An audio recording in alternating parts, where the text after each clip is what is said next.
Today it's a great pleasure to welcome Sarah Coakley to talk. This is, as you know, one of a termly series of talks which have been going since the start of the third millennium, so they've been going since the year 2000, once a term.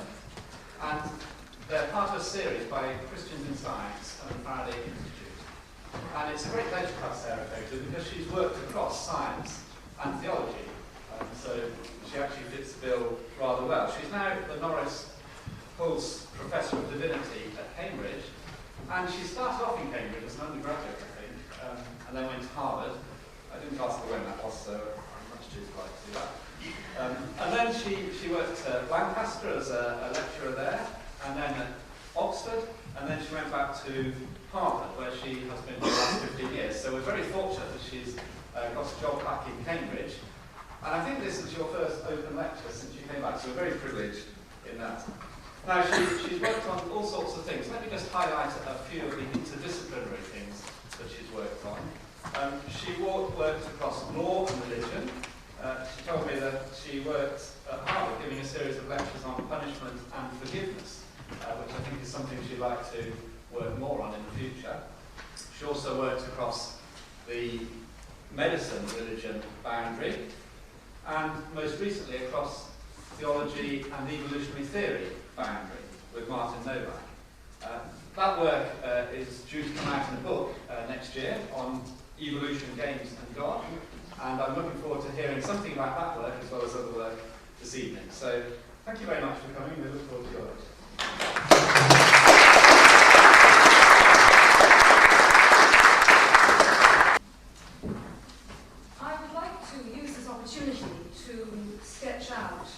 A new vision of how evolutionary theory and theology might relate that has arisen out of my 3-year collaboration with Martin Novak at Harvard University. I want to propose a theological reflection on divine providence and its relation to neo-Darwinian theory, but with a particular focus, that of the evolutionary phenomenon of cooperation, so-called, and its most recent theoretization in terms of a game theoretical calculus. The ambition to give evolutionary dynamics the precision of a mathematical explanation might seem at first blush to be a potentially reductive and even deterministic move, positively inimical to any theological meaning system that might be held in tandem with it. But in fact, it will be argued here that a proper understanding of the significance of the evolution of cooperation, when mathematically understood, does not imply any such reduction. Indeed, it may actually help us to clarify the sense in which evolutionary theory of this sort remains stochastic in status, while simultaneously attaining greater statistical precision. The matter of metaphysical explanation at a deeper causal level, such as Thomas Aquinas meant by primary causation, thus remains wide open to theological speculation. Moreover, such developments in understanding about cooperation act as a positive check and balance first to a merely atavistically competitive vision of evolutionary processes, and may even suggest to us, finally, I shall argue, how to think more creatively than we usually do about the intrinsic relation of the Christian doctrines of incarnation and Trinity to that of divine providence. In what follows, I shall first give an introductory account of what game theorists mean by cooperation. I shan't assume that you know anything about this, although I'm sure some of you in the room are very well honed on it, and what difference such an understanding has made to classic Darwinism in the last few decades. In the main second part of my paper, I shall then move to chart some of the potential theological implications, as I see them, of this new mathematical understanding of evolutionary dynamics for a contemporary doctrine of providence, even though in this compass, in terms of this short lecture, I can only operate with fairly broad brushstrokes. My argument to anticipate will be that classic Thomism, the theology of Thomas Aquinas, fares particularly well as an accompaniment to evolutionary dynamics, so understood, but that it fares even better if we superimpose the template of the doctrine of the incarnation from the third part of Thomas's sermon onto the basic assumptions of the first part, where he discusses the relation of God to the world and arguments for the existence of God. Reading the Summa backwards, quite a feat, may turn out, in other words, more richly creative for reflection on the contemporary science-religion debates than is most commonly assumed.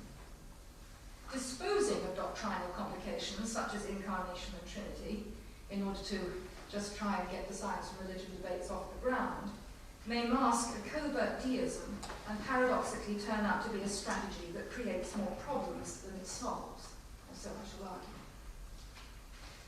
But first, a rather introductory and necessarily condensed account of the evolutionary phenomenon of cooperation and its significance for current neo-Darwinian theory.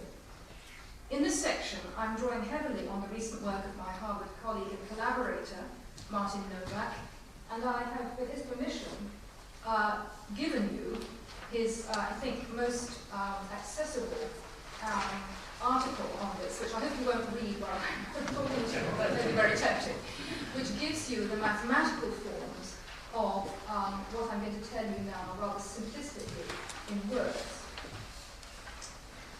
We probably do not need to be reminded first that evolution is based on competition between both individuals and species and populations.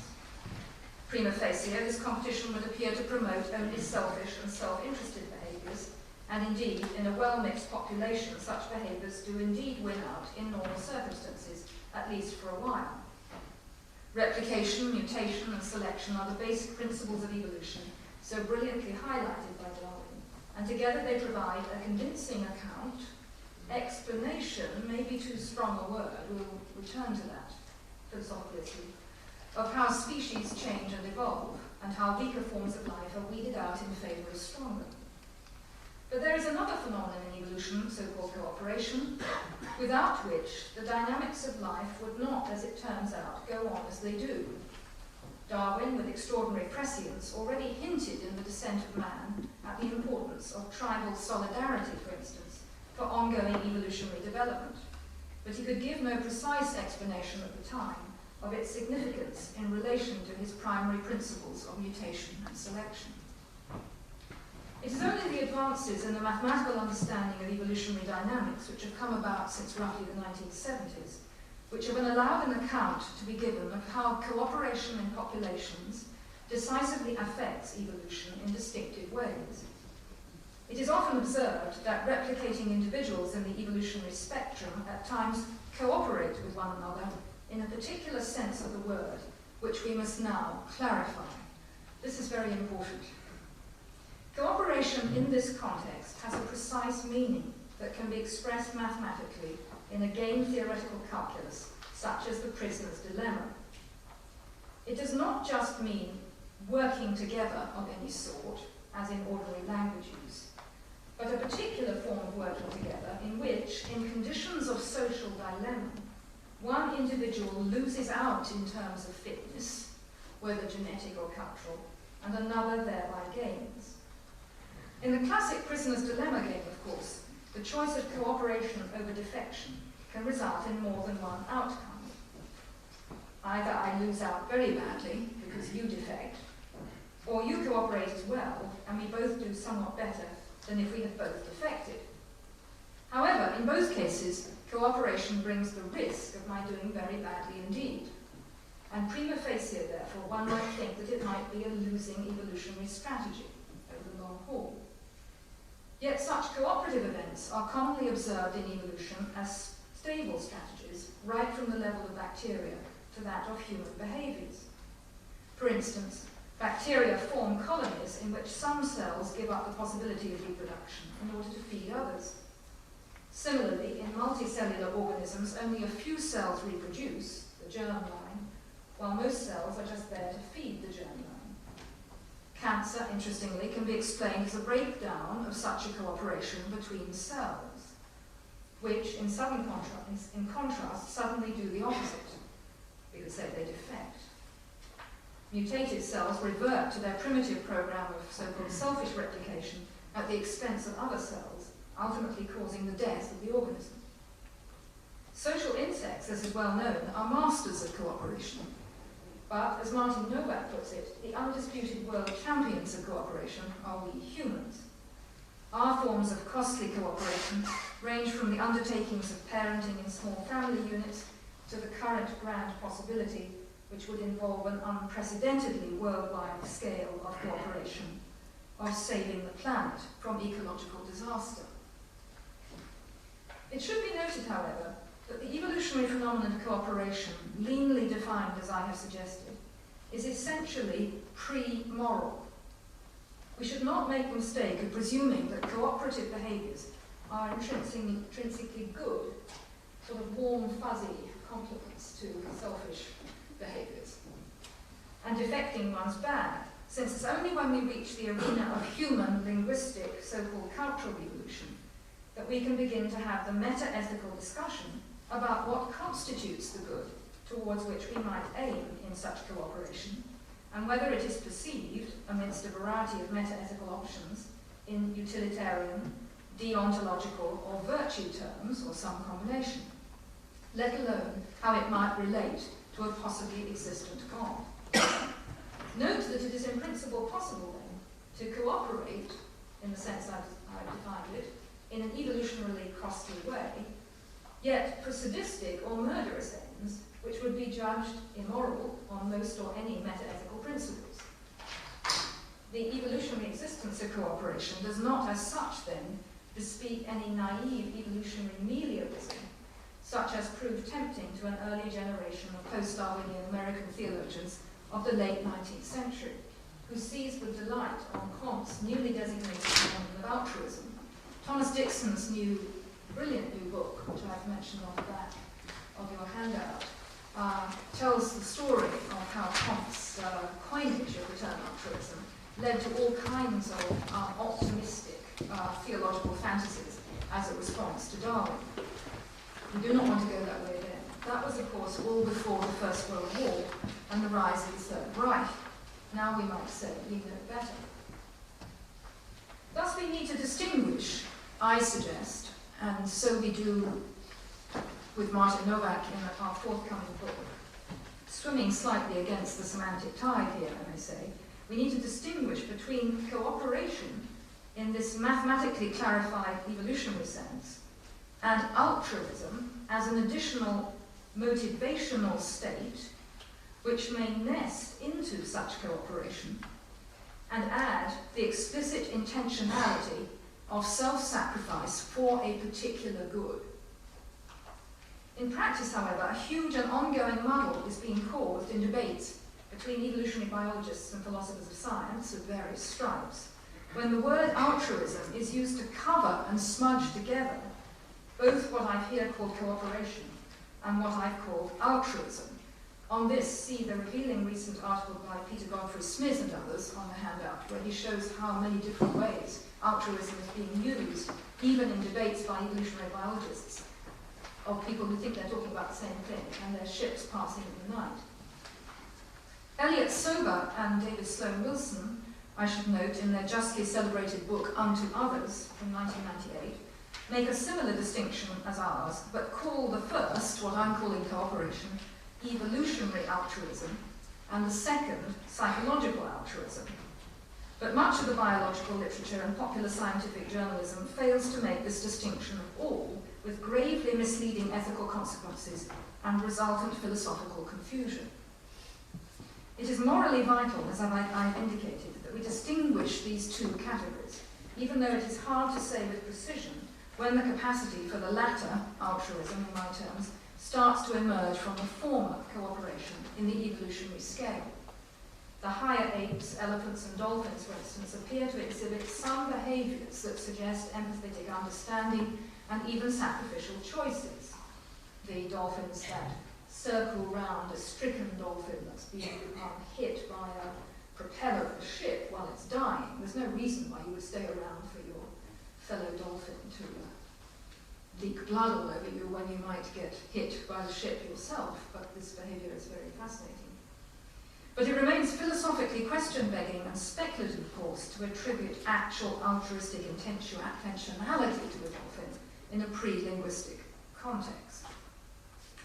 I have myself become so frustrated by attempts at precise definition in this area being smudged and distorted by overtones, affective or emotive, being imported from ordinary language use, that I'm on the point of suggesting that we simply coin neologisms for these two phenomena, evolutionarily conceived. Why not call cooperation, in my sense, blip and altruism blop? Let's see if I can keep that up for the rest of this lecture. You can see how the smudging causes trouble in both directions, because if you're inclined to be an atheistic reductionist, then you want to use the word altruism right up from bacteria to humans and not suggest any important change of gear. And if you're a theologian, you might want to say, oh, isn't it wonderful, the warm fuzzies have been there all along, and the theology has just emerged out of the bacteria. I want to draw attention to the very important philosophical distinction between these two moments. All right, blip and blop, I hope you're ready.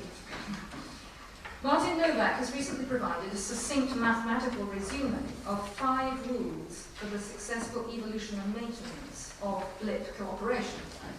My turn now, not his. In an article in Science that I'm giving you tonight that surveys over 30 years of research in evolutionary biology and, as it were, condenses it into a position which he has himself made distinctively his own by pulling together the research of others.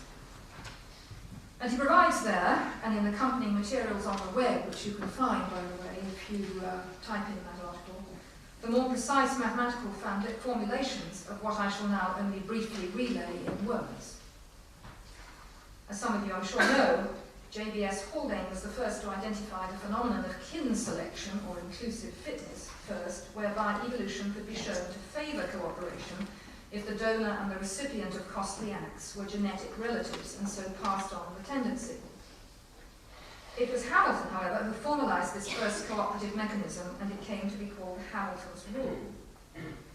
Trivers added to this, secondly, the notion of direct reciprocity, to show that even unrelated individuals or species could in some circumstances develop and maintain blip-like practices. If one blipped now, the other might later, and hence overall it might turn out to pay off to blip long-term on account of the mutual benefit. This second game theoretic framework is known as the repeated prisoner's dilemma. The third principle of blip is termed indirect reciprocity and relies heavily on what evolutionary biologists call reputation.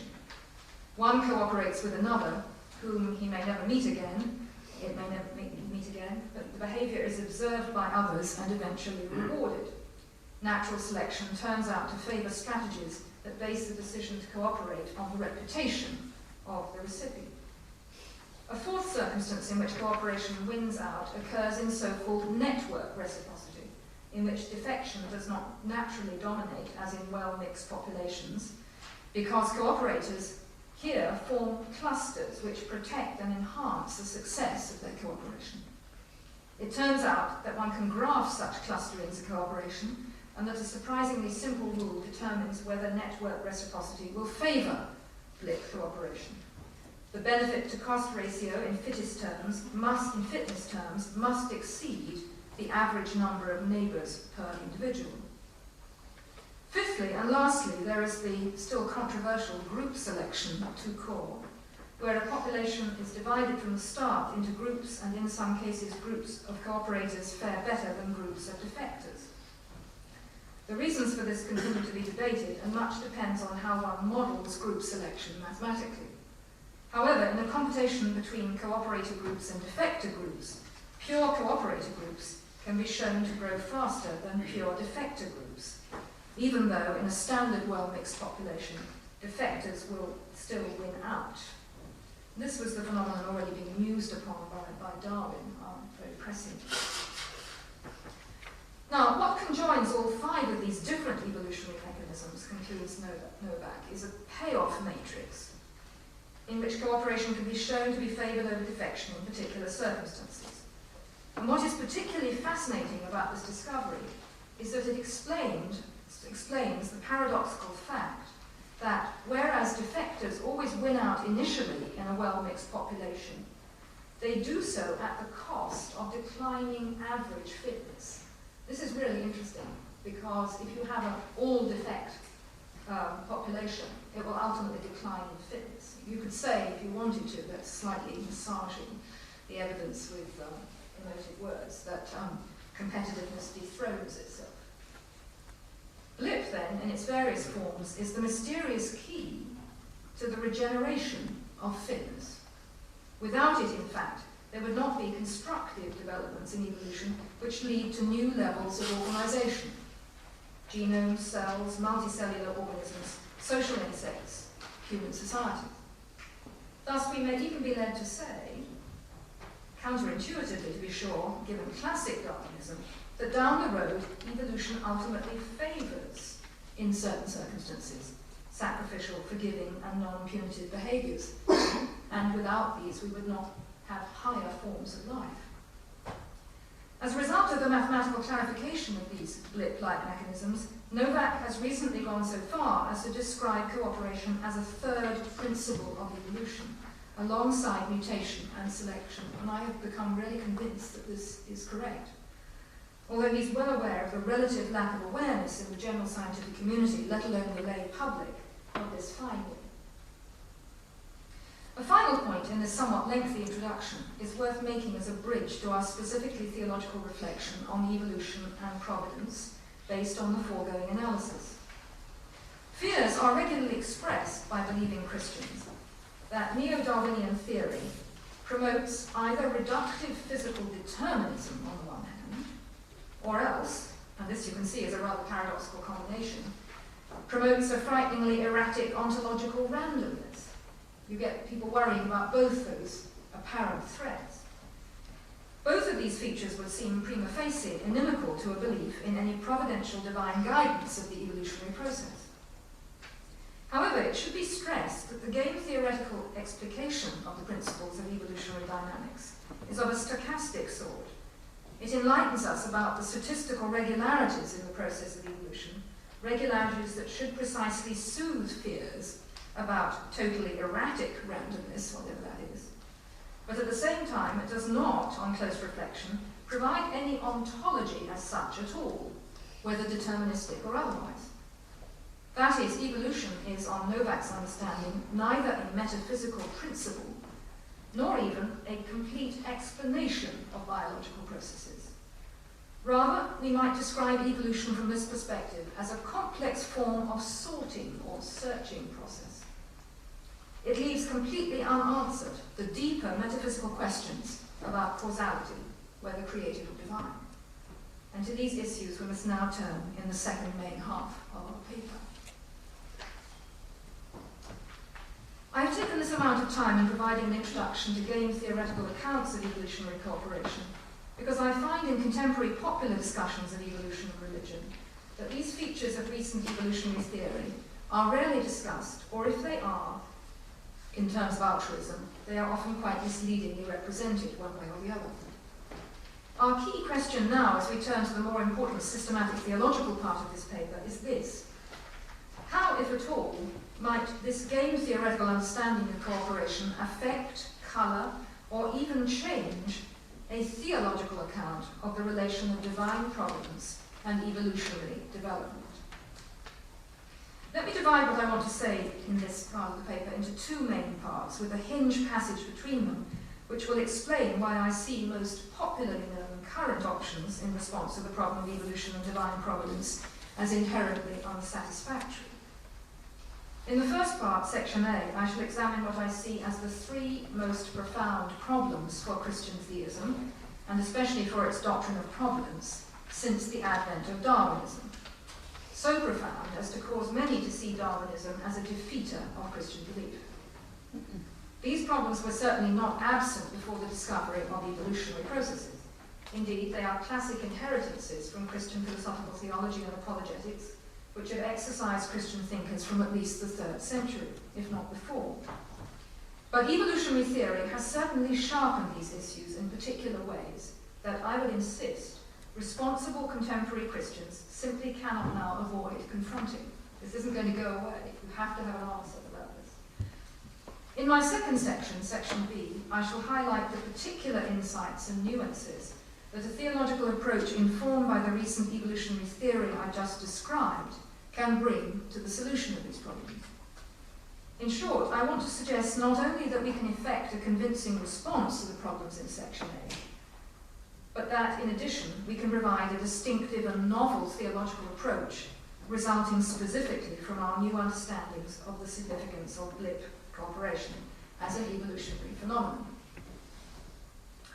So A, 3 fundamental problems.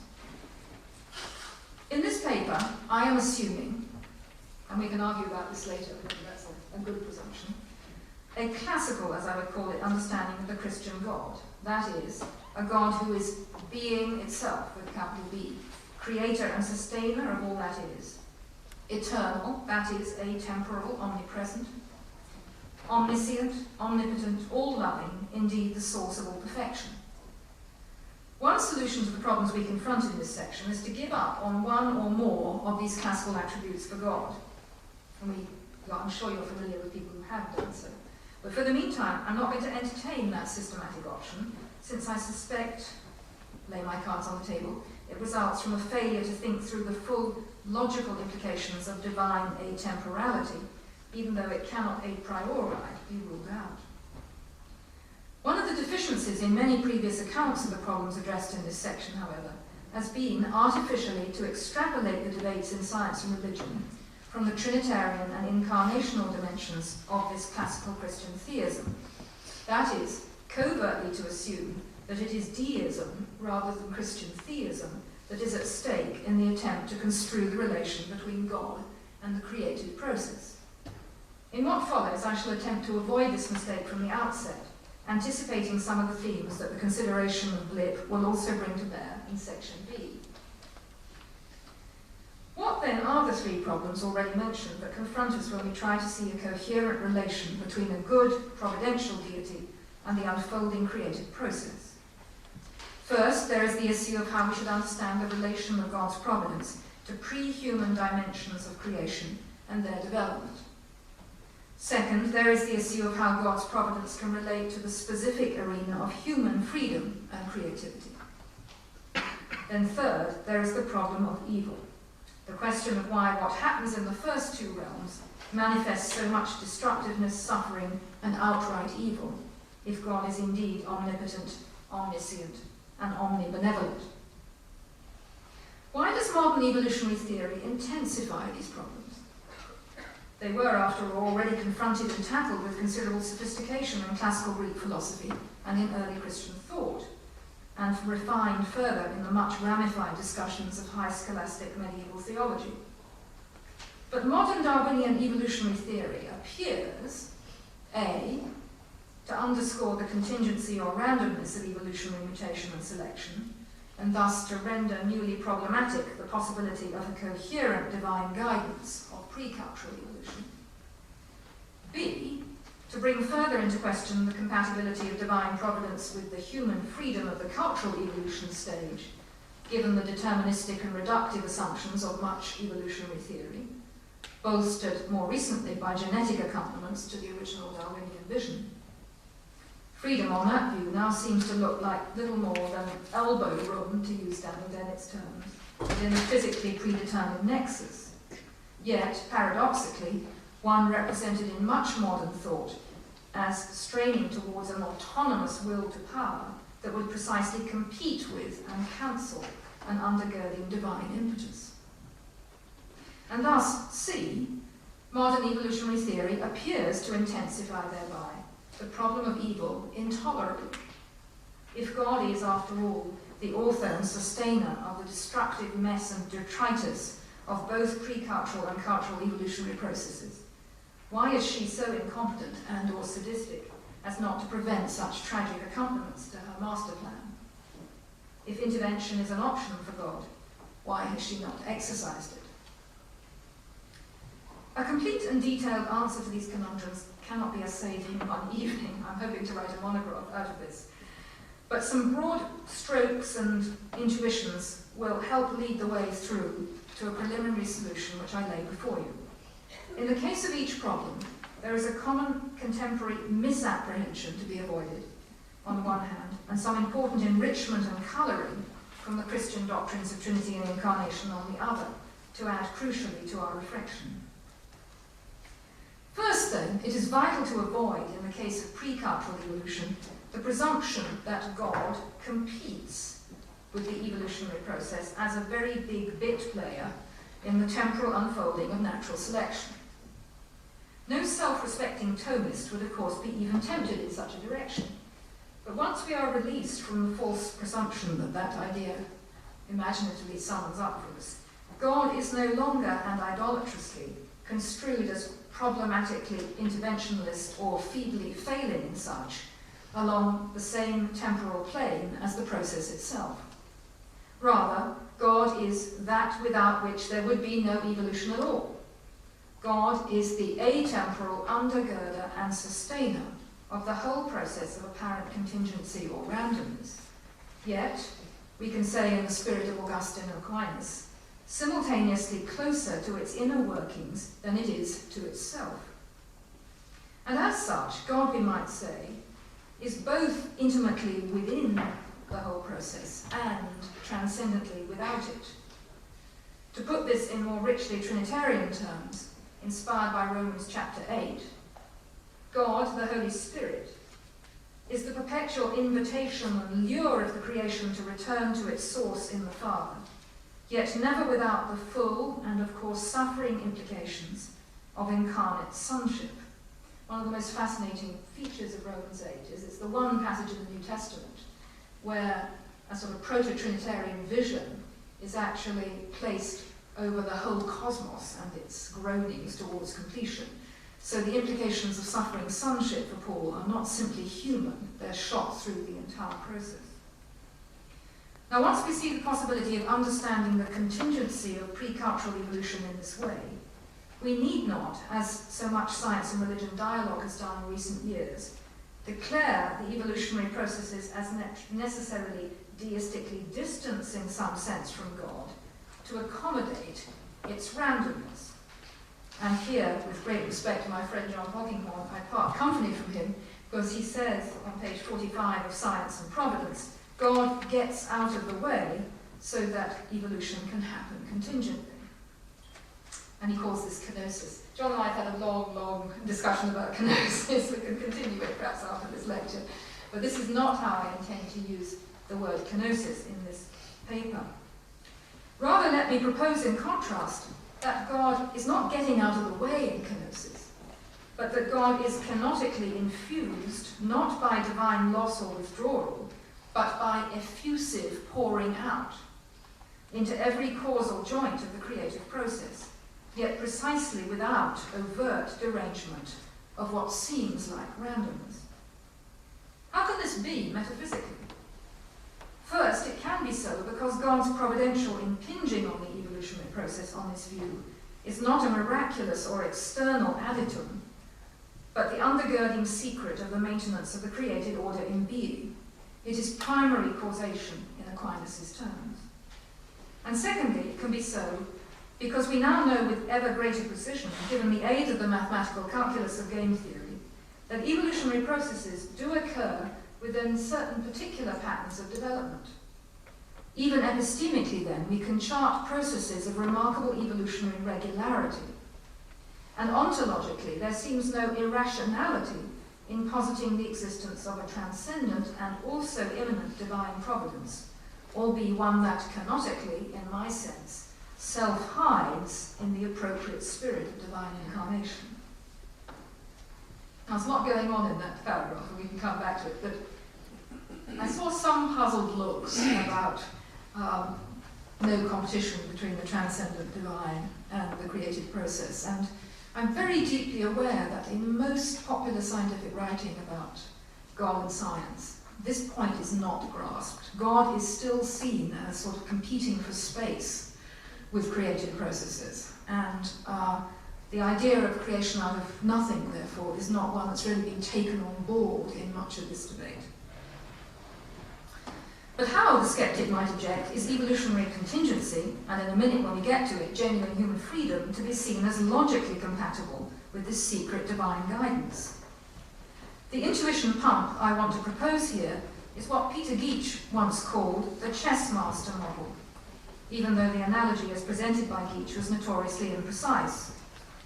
The basic idea, however, was this: God is somewhat like a chess master playing an 8-year-old chess novice.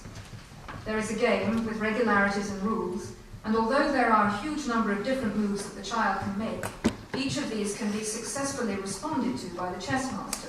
They are all already familiar to him, and we have no overall doubt that the chess master is going to win. The analogy with God and the evolutionary process, or with human freedom, admittedly involves some real stretching.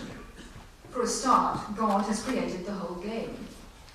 Also, God timelessly knows what will happen on any different scenario, depending on what moves occur, at least if we buy some form of the so-called Molinist middle knowledge as an option. But there is a crucial difference here between God knowing what will occur and God directly causing what occurs. Thomas Aquinas is very clear about this. For on this model, the contingent variables and choices occur at the level of secondary causation, albeit undergirdingly sustained and thus primarily caused by God, such that God, knowing what will occur, does not directly cause what occurs. 2. So now let's apply this same model to the problem of divine providence and human cultural evolution, including the evolution of genuine, what is normally called indeterministic freedom. And here I draw very gratefully on a brilliant analysis and reading of Thomas Aquinas by Eleanor Stump. The modernistic danger here is a slightly different but closely related one from the danger that we saw in the first problem. That is, the danger of assuming that God is a mere item, albeit big, in the temporal universe itself. But the problem here, secondly, is to think falsely of God as making human autonomy competitively constrained by divine action, rather than thinking of true human freedom as precisely right submission to the graced will and action of God. In other words, once again, we must think not deistically, with God competing with human freedom, but theistically, and indeed Trinitarianly and incarnationally. We can find Christ's agony in the garden, or his submission to divine will on the cross, as the hallmark and pattern of achieved human freedom rather than its supersession, I suggest. Once we see human freedom in its truest and best sense as freedom for God, rather than freedom against God, then much of the force of the second problem falls away. Not that suffering and sin do not remain in the evolutionary story, and that in apparently gross and unjustifiable quantities. And that brings us immediately to our third problem. So to recap, this second problem, it all depends how you conceive of freedom. If you think of freedom as an autonomy that competes with God, then of course you're going to get into incalculable problems in this area. If you think as true freedom on the analogy, say, of union in John of the Cross, where complete submission to the graced will of God has occurred, that's where freedom comes, then you're not in the same competitive situation. And here once more, thirdly, there is an equally seductive modern misapprehension to avert. I hardly dare say this, I may get things thrown at me, and that is the modern presumption that dying, or indeed evolutionary extinction, is the worst thing that can happen to anyone or thing. But that again, I would contest on spiritual grounds. This point is not to be misheard, note, as a seeming justification for avoidable suffering, victimization, abuse, or failure to be interested in saving species from extinction. But it is to be heard Christologically, as an insistence that the deepest agony, loss, and apparent wastefulness in God's creation may, from the perspective of atemporal divinity, and yet also in the Son's agony and so-called wasted death, be spanned by the Spirit's announcement of resurrection hope. So I'm seeing this whole issue, as it were, inner Trinitarianly and Christologically. Evil from this perspective, as Thomas and many before him in the classic Christian tradition said, is mere absence of good. Death is the prelude to resurrection. To be sure, the apparent risk God takes in human freedom is the terrible risk that humans announce their false autonomy in cruelty and destructiveness. Yet this so-called risk is the one out of which the worthiest and again most deeply incarnational forms of participation in God can arise, when humans embrace what I call BLOP, altruism in its true and richest sense, which is self-sacrificial for the sake of the divine. To underscore my profound differences here from some of the forms of late 19th century optimistic meliorism that flourished in liberal theologies that seized incautiously on the recently discovered evolutionary phenomenon of altruism at that time, cooperation as an evolutionary development implies, as we saw, no facile moral optimism. Cooperation can ultimately lead in its transformed human state to very great good, to sanctity, in fact, or to very great evil, depending on one's meta-ethical account of the good. Fascist groups, for instance, can in principle be well-trained, even fine cooperators. The lesson seems to be this: the higher up the evolutionary scale we go, into the realm of the potential for BLOP, the greater propensity for cooperative good and the greater propensity for cooperative evil. The stakes get higher as we go higher up the evolutionary spectrum. To sum up my argument so far, and we are getting fairly close to the end in case you're worried, it is not that God has not intervened in the history of the evolutionary process to put right the ills of so-called randomness and so-called freedom. For in one sense, God is, quote, intervening constantly, if by that we mean that God is perpetually sustaining us, loving us into existence, pouring God's self into every secret crack and joint of the creative process, and inviting the human will, in the lure of the spirit, into an ever-deepening engagement with the implications of the incarnation, its groanings for the sake of redemption. God, in short, is always intervening, but only rarely do we see this when the veil becomes thin and the alignment between divine providential will and evolutionary or human blip or blob momentarily becomes more complete. Such, indeed, we might hypothesize, was Christ's resurrection, which we call a miracle because it seems from a natural and scientific perspective both unaccountable and random. Yet, from a robustly theological perspective, it might be entirely natural, the summation of the cooperative capacity, indeed of the entire Trinitarian evolutionary process, and thus its secret key. That's the most speculative moment in my lecture, and I realise that you may want to come back against me there. Now a very brief transition, where I look at unsatisfactory options in the current debates about evolution and divine providence before closing. These thoughts, now briefly enunciated, help us to see why the particular range of options currently popularised in the press in response to the evolution God debates seem curiously inept alternatives.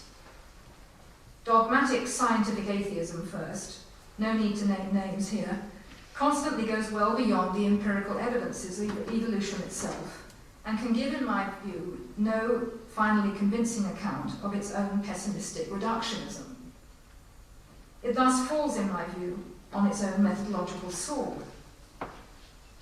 Intelligent design, with a capital I and D, in inverse contrast, tends to assume a God who only occasionally bestirs himself to special action. Even if this were not already unacceptable theistically, its solutions prove deeply problematic and vulnerable scientifically as well. The third option, however, which we may here call the no-contest position, as evidenced in much fine Roman Catholic theology emanating from the Vatican, and in announcements such as Stephen Jay Gould's that there can be two magisteria that need not be in competition with one another, also has its problems, in my view, about which we should not be coy. Since our own view most closely approximates to this third option of the three popularly discussed, it is worth clarifying what is deficient about a certain sort of no-contest position. Let me dub it the lazy no-contest position, before we pass into our final comments and attempt to indicate how these problems might be rectified by a particular attention to the evidences of blip and lop. Lazy no-contesters, I would suggest, threaten to undermine their own intellectual credibility in at least 3 overlapping ways. First, by hermetically sealing the boundaries between science and theology, they merely invite the obvious scientific response of Laplace that I have no need of this hypothesis. God, in other words, is so effaced from possible evidential discovery as to render her invisible and thus fully dispensable on scientific grounds. Secondly, such a divide tends to reinforce and admittedly often smudge separation between church and state in North America, where I just come from after 15 years, where separation of church and state tends to affect the way that science and religion are debated. And keeps religious commitment, therefore, in a subjective realm of preference rather than a public realm of rational negotiation, which I think has very bad effects. Thirdly, and correlatively, the lazy non-contestation view therefore implicitly encourages the presumption that religious belief is some kind of irrational fideistic lurch, personal effective rather than accountable and arguable, albeit within a realm that also embraces significant mystery. In short, the no contest position, in my view, is to be affirmed for its right insistence that God and the evolutionary process are not on the same level, whether temporally or in substance. So we're talking about a bi-level relation between God and evolution. But we now need to consider in our final section how the discovery of natural cooperation, LIP, as what Martin Novak calls the third fundamental principle of evolution, might modify or nuance the no contest position. Only thus, I shall suggest, can one avoid the dangers and pitfalls of what I've called a lazy no contest view, to which this position is often subject.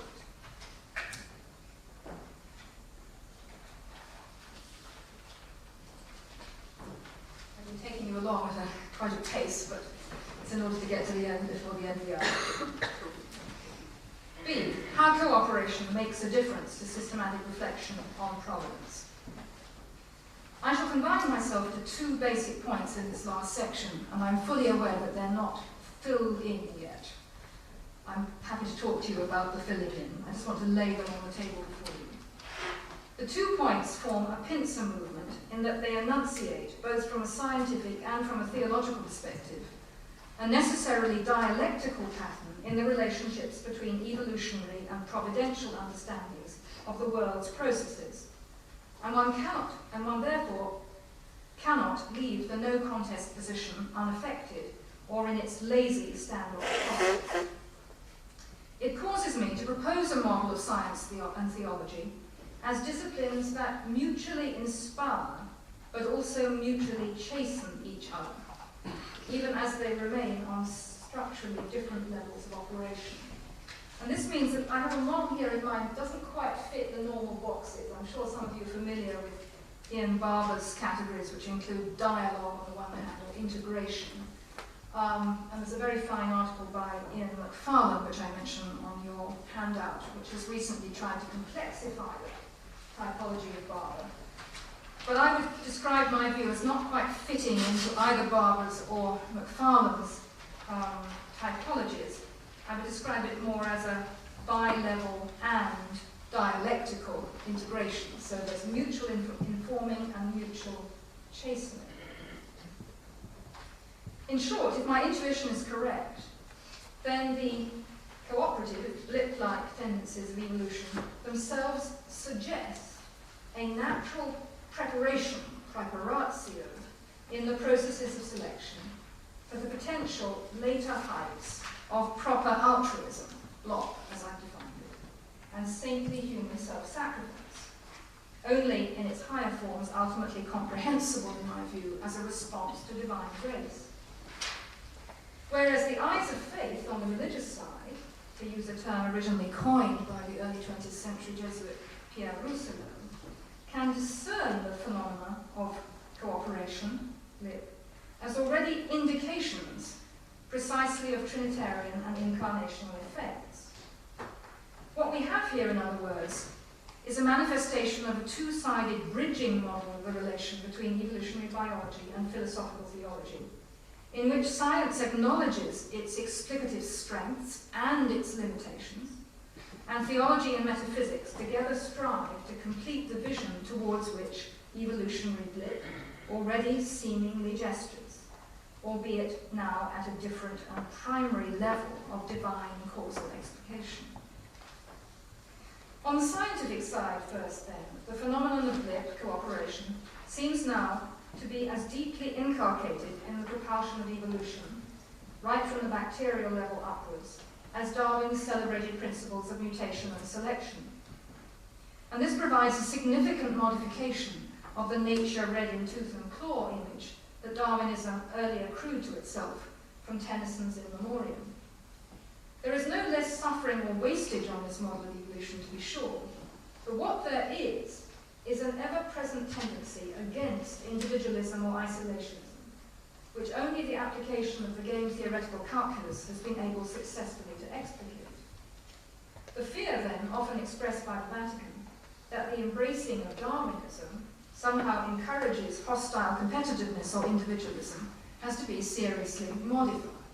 This is not Darwinism per se, or evolutionary theory per se. It's a particularly hostile and selfish vision of Darwinism. At the very least, and in advance of any ascription of religious meaning to the phenomenon, evolution at significant and crucial junctures favours cooperation, favours self-sacrifice, and even, in some cases, forgiveness. It favours in due course a rudimentary human ethical sensibility, as several authors, including Mark Hauser at Harvard, have spelled out, and thus delivers, already in the realm of the higher pre-human mammals, tendencies towards empathy, towards a desire to protect others close to one at the cost of personal risk. At the very least, then, this is the evolutionary seedbed for higher, intentional forms of altruistic ethical virtue, Locke in its developed form. Although these latter, with their complex forms of human intentionality and freedom of choice, are of a distinctly different sort from the pre-human varieties of cooperation, and cannot, as I said earlier, be reductively subsumed under mathematical prediction. Therein lies the real danger of reductionism in this story to a narrow utilitarian calculus of gain, such as many economists assume rather than argue in their current use of evolutionary game theory. So if you come at this whole thing with economic game theory, you're going to be, I think, blighted from the outset. From the philosophical or theological side, on the other hand, and secondly, these same phenomena may suggest the possibility of some new, modestly enunciated form of what I would call a moral teleological argument for God's existence.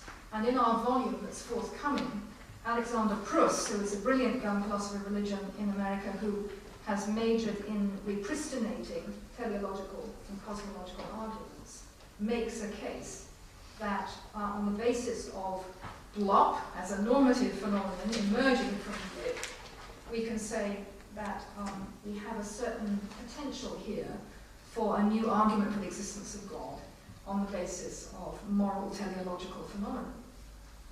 We can talk a bit more about that later.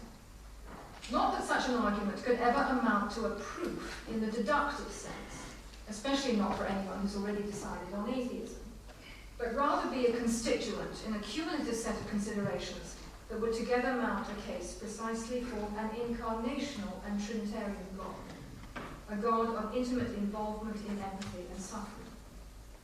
In this sense, then, not only would the no-contest view of science and religion be modified and enriched, but both sides of the evolution and science divide significantly transformed in their understanding of their relation. To be sure, the agnostic or atheistical evolutionary biologist would continue to question and actively resist the necessity of any such metaphysical speculation about the existence of divine providence. But the difference from an older perception of the two disciplines' relation would be the explication of at least a theoretical capacity for bridging, not merging, the two discourses by discussion of particular scientific evidences and their potential metaphysical meanings. On the theological side, the great advance of this development would bespeak would lie in the intrinsic and immediate attention given to the doctrines of incarnation and Trinity, rather than to the covertly deistic God who has, I think, to great spiritual detriment and imaginative constriction, so dominated the science-religion debates since the Enlightenment. Thank you.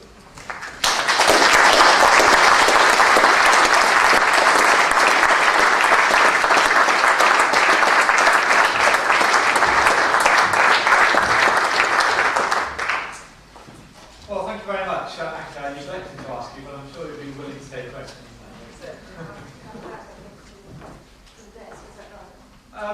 You've got a microphone. No, maybe it's better. Okay. Anyway, an opportunity to pick up on some of these ideas.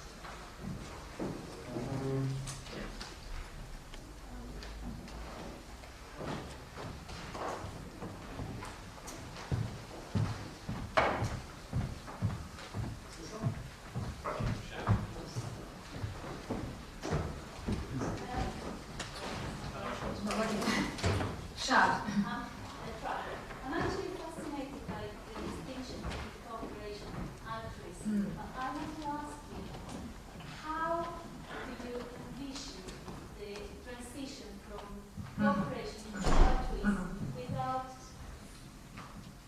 without arguing for neither reductionism and therefore reducing altruism to some brain mechanism that has evolved out of imitation, and neither to intelligent design, that is a divine intervention that would leave science completely out of the question.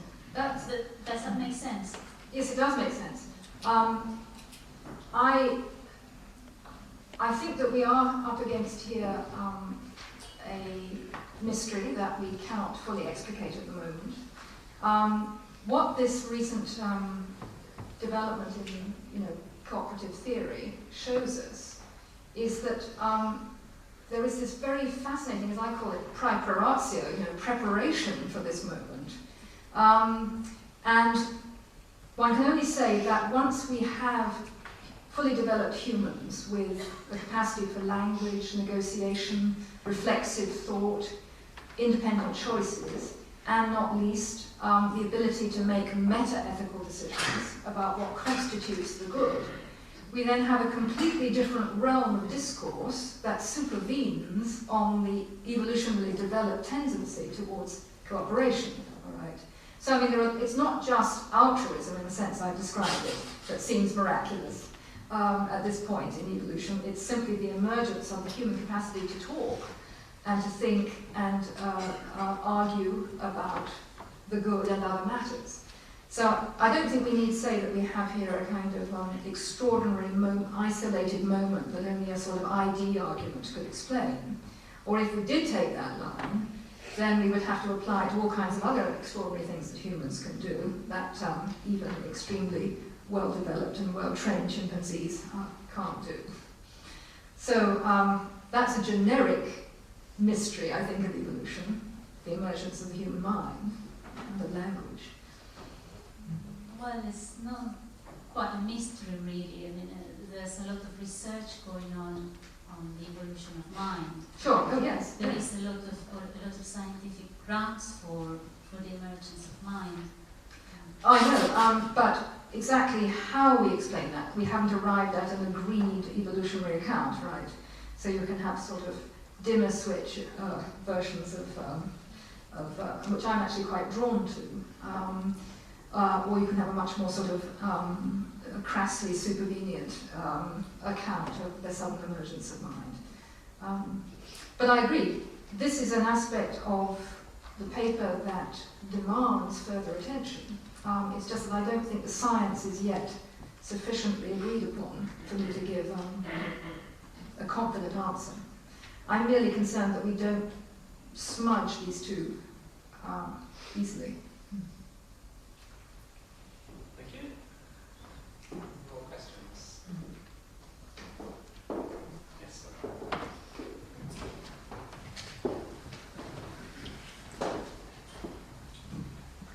This is in a similar area in a way. We've got blip, which is a totally amoral process. Oh no, I didn't say it's necessarily amoral. I'm just saying it is open to. It's pre-moral. I'm not quite sure of the distinction. Well, amoral usually means there's something bad about it. No, it just means there's nothing about it. There's no moral categories. But I mean, okay, I'll accept your term, pre-moral. Mm-hmm. And I don't quite see how you jump from blip to blop. And at least I don't quite see why you see the blip as a preparation for blop, Mm-hmm. when it's just a pre-moral or amoral process. Right. I don't quite see how that happens. How that happens. Well, that's a fair enough question. Can I just clarify what I mean by pre-moral here? Again, just to repeat, that until we're in the realm of language again, and argument and debate, we can't say that a dolphin, for instance, can give an account of what would be ethically good. All right. So this is why I feel it's very important to note the distinctiveness of the human. I also think it's important to note that cooperation blip, in the sense I described, could in principle be a phenomenon that in a particular case, which when viewed humanly, was perceived not to have good effects, such as, the production of a very large number of a certain kind of insect or something that then ate up everybody else in the vicinity. So that's what I mean by pre-moral. And there's a lot of literature about altruism in the animal kingdom and in the insect kingdom that doesn't make that distinction. Now, we get back then to the same question that was raised before. In other words, how do we explain how we move from one to the other? And that simply raises for me the whole question of how we explain the emergence of mind. But I think I know why you're puzzled. It's because there's so much literature about altruism that does not make the point I'm making.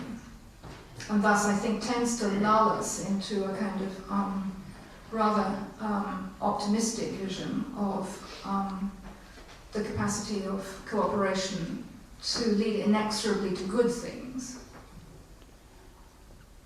It's just the kind of God that you have in the blip section. It seems to be very different from the kind of God that you're demanding for in the blop section, particularly when that preparation leads to cultural freedom, where cultural freedom can be used for ill as well as for good. Yes, that's right. Yes. And why should we think of it ill when the God in the blip section doesn't seem to be remotely interested in ill?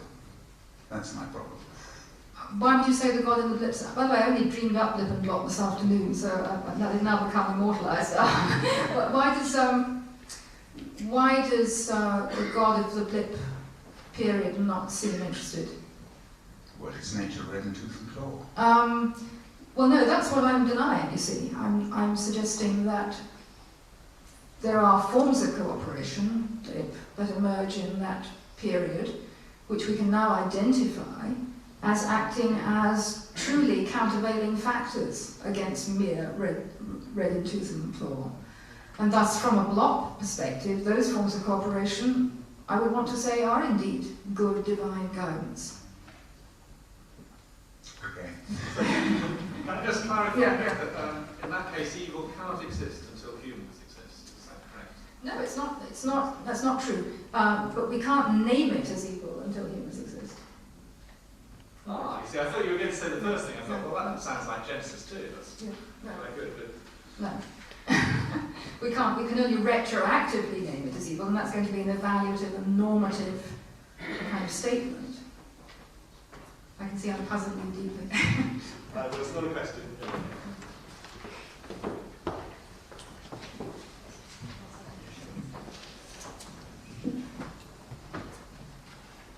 You're defining cooperation as a strategy that's costly for an individual in terms of fitness. What would you call a situation where several individuals assist each other but get benefits to their fitness from the interaction? Would you not call that cooperation? Very good. Excellent. I'm glad you raised this because despite it being a sleepy time of day, that's brilliant of you because the way that Martin and I have decided to define cooperation and I put on the sheet, has some ambiguity left in it. And in the book, we attack this at some length. So it's a bit of a shorthand. The way I've defined it on the sheet assumes the perspective of one actor without knowing what the other actor in the prisoner's dilemma is going to do. All right. So when I cooperate, I don't know whether the other actor is going to cooperate or defect. If the other actor defects, then it will indeed be costly evolutionarily. If the other actor cooperates, it would be better than if we had both defected. Now, and thus, if we both cooperate, there's some cost compared with my defecting and him cooperating, but there's certainly not the same cost as if I cooperated and he defected. All right. So there is ambiguity there, and if you wanted to, you could create another word like blap to cover that. And you'll notice that if you read something like Peter Godfrey Smith's article about the ambiguities of altruism, that is one of the problems that's causing confusion in this discussion.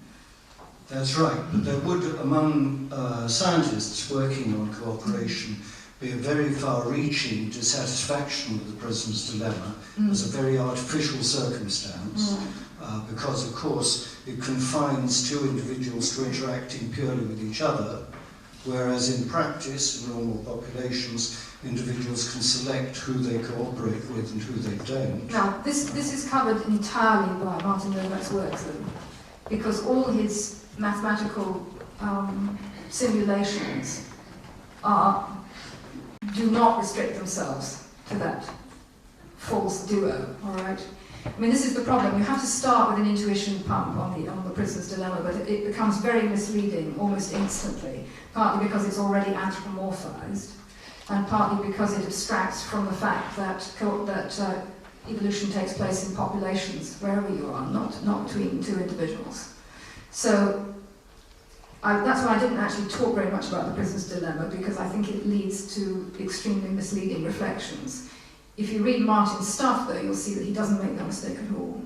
No, but he still does define cooperation as something that has costs, whereas the general perception for animal cooperation is that in most cases animal cooperation has direct and immediate benefits.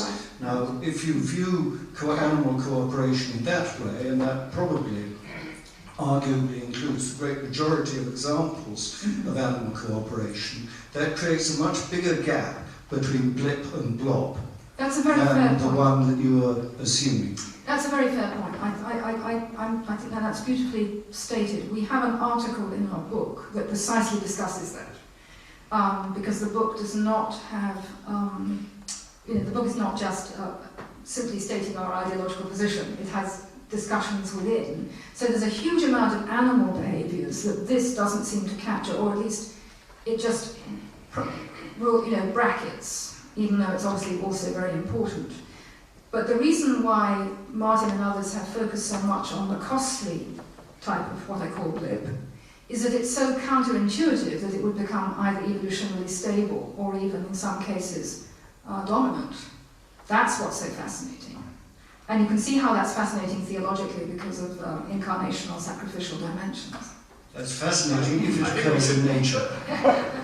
Thank you. I think we should draw stops, I'm afraid, now, because we could carry on for a long time, and there will be an opportunity to carry on discussing over drinks and a bookstall in the room right at the back. I always think when we've got to the stage of discussing blip and blop and blap, it probably is time to move on a little bit and have a drink, maybe, to clarify our minds. So let's thank Professor Coakley again.